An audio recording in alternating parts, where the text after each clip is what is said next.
Hello everyone, welcome back to my YouTube channel. आज हम करेंगे क्लास 11th की अकाउंटेंसी का चैप्टर नंबर 6 जिसका नाम है अकाउंटिंग इक्वेशन के प्रैक्टिकल क्वेश्चन का सॉल्यूशन नंबर 21। जी दोस्तों, आज हम सॉल्यूशन नंबर 21 करेंगे। इससे पहले मैं सॉल्यूशन नंबर 20 तक आपको करवा चुका हूं। मैं आपको सजेस्ट करूंगा कि यदि अभी तक आपने मेरी पिछली वीडियो नहीं देखी है तो आप एक बार वो वीडियो जरूर देख लें। लिंक आपको इस वीडियो के डिस्क्रिप्शन में प्रोवाइड कर दिया जाएगा।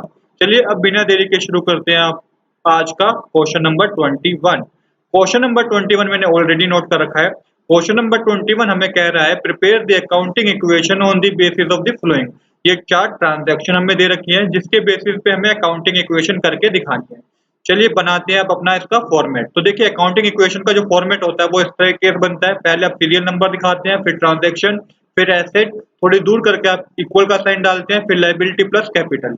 ये आपको इस तरीके से फॉर्मेट बनाना होता है। और इसके बाद आपको जो एसेट के अंदर जिन जिन चीज की बात हो रही है आपको वो चीज नोट डाउन करनी पड़ती है। मतलब क्वेश्चन में ये हमें क्वेश्चन पढ़ के पता चलता है। तो इस क्वेश्चन में कैश, स्टॉक और बैंक की बात हो रही है एसेट में, और लायबिलिटी में क्रेडिटर की बात हो रही है। कैपिटल तो कैपिटल होता ही है।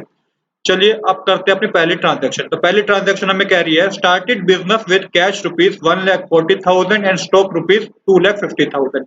तो पहली ट्रांजैक्शन स्टार्ट की गई है जिसमें बिजनेस में पैसा लगाया गया है 1,40,000 और साथ ही स्टॉक लाया गया है 2,50,000। तो देखिए इस एंट्री का इम्पैक्ट कितनी जगह होगा। इस एंट्री का इम्पैक्ट 3 जगह होगा। पहला तो क्या हुआ कि हमारा कैश इंक्रीज हो जाएगा 1,40,000 में। दूसरा क्या हुआ कि हमारे स्टॉक भी इंक्रीज हो जाएंगे 2,50,000 रुपीज, क्योंकि स्टॉक भी बिजनेस को स्टार्ट करने के बाद ये चीज लेके आया है बिजनेसमैन की। कैपिटल लेके आया है 1,40,000 का और स्टॉक लेके आया है। अब इन दोनों को प्लस करके आप कैपिटल मेंशन कर दीजिए। टोटल कैपिटल में जो अमाउंट आएगा वो आएगा 3,90,000। तो इस एंट्री का इम्पैक्ट 3 जगह होगा। कैश हमारा इंक्रीज हो गया, स्टॉक हमारी इंक्रीज हो गया और कैपिटल हमारी इंक्रीज होगी। कैपिटल में याद रखिएगा कि आप इन दोनों को प्लस करके मेंशन कीजिएगा। खाली अगर आप 1,40,000 लिख जाएंगे तो गलत हो जाएगा। तो आपको इन दोनों को प्लस करना है और उसके बाद लिखना है 3,90,000। इसके बाद आपको फिर इसकी यहाँ पे कोई अमाउंट नहीं आया वहां पे आप जीरो मेंशन कीजिए। इसके बाद फिर आपको इसकी बैलेंसिंग करनी है। सेम चीज आप उतारिए। कैश में कितना अमाउंट आएगा 1,40,000 आएगा, स्टॉक में 2,50,000, बैंक में जीरो ही आएगा, क्रेडिटर में भी जीरो आएगा और कैपिटल में 3,90,000 आएगा। तो देखिए पहली ट्रांजैक्शन कितने सिंपल तरीके से हो गई है। अब करते हैं transaction number second. Transaction number second कह रही है ट्रांजैक्शन नंबर सेकंड हमें कह रही है good costing rupees 50,000 sold at profit 25% on cost. तो कह रहा है कि गुड जो थे 50,000 के थे जिसे बिजनेस ने बेच दिया 25% के प्रॉफिट पे। चलिए इसको जरा एक वर्किंग नोट से समझते हैं।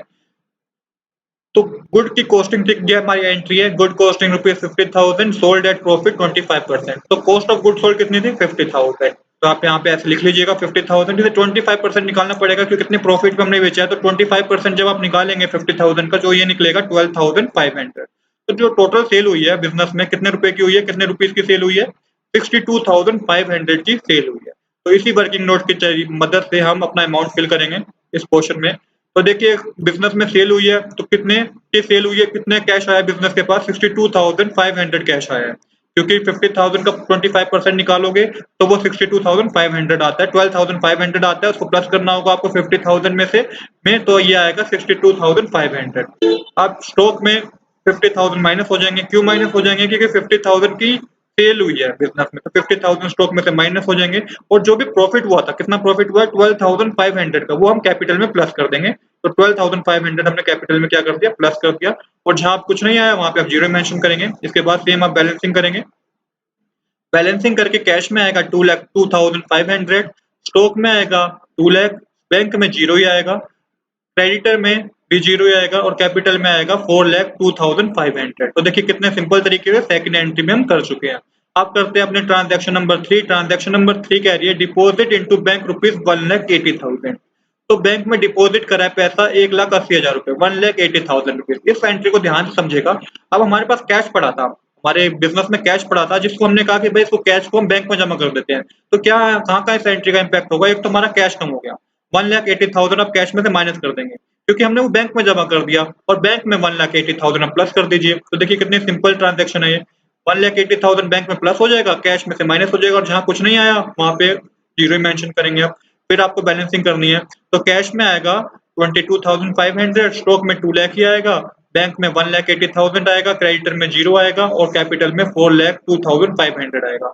अब करेंगे अपनी ट्रांजैक्शन नंबर 4। ट्रांजैक्शन नंबर 4 हमें कह रही है परचेज गुड्स फ्रॉम मोहन। तो मोहन से परचेज किया है हमने, बिजनेस से परचेज किया है। तो क्या हुआ, जब बिजनेस ने परचेज किया तो स्टॉक इंक्रीज हो गया। क्या हुआ, स्टॉक इंक्रीज हो गया 80,000 रुपीज का।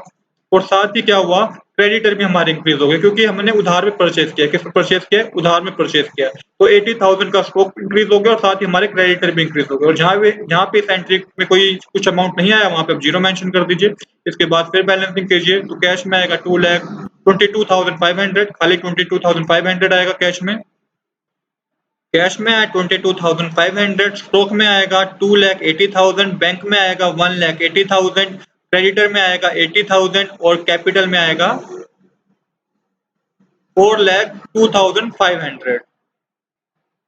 कैपिटल में आप लिख दीजिए 4,02,500। इसके बाद हमारी ये लास्ट ट्रांजैक्शन थी, हमारी ट्रांजैक्शन क्लोज हो चुकी है। इसके बाद आप नीचे इसको क्लोज भी कर सकते हैं लाइन मेंशन करके। अब देखिए पूरा क्वेश्चन हमारा सोल्व हो गया। अब आपको क्या करना है, आपको चेक करना है कि आपका सही है कि गलत। तो ये कैसे पता चलेगा आपको, आप ये सबको प्लस कीजिए, जो भी एसेट में आपके आइटम है, कैश, स्टॉक और बैंक को प्लस कीजिए और साथ ही क्रेडिटर और कैपिटल को प्लस कीजिए। अगर इनको प्लस करके इक्वल आ रहा है तो हमारा आंसर 100% सही है। अगर आपका इक्वल नहीं आ रहा तो आपने हो सकता है कि ऊपर कोई ट्रांजैक्शन में कोई मिस्टेक की हो। तो इस केस में हमारा इक्वल आ रहा है, सेम आ रहा है, इसका मतलब हमारा ये क्वेश्चन एकदम सही है। आज के लिए दोस्तों इतना ही। I hope you like this video. If you like this video please do subscribe this channel. Thanks for watching.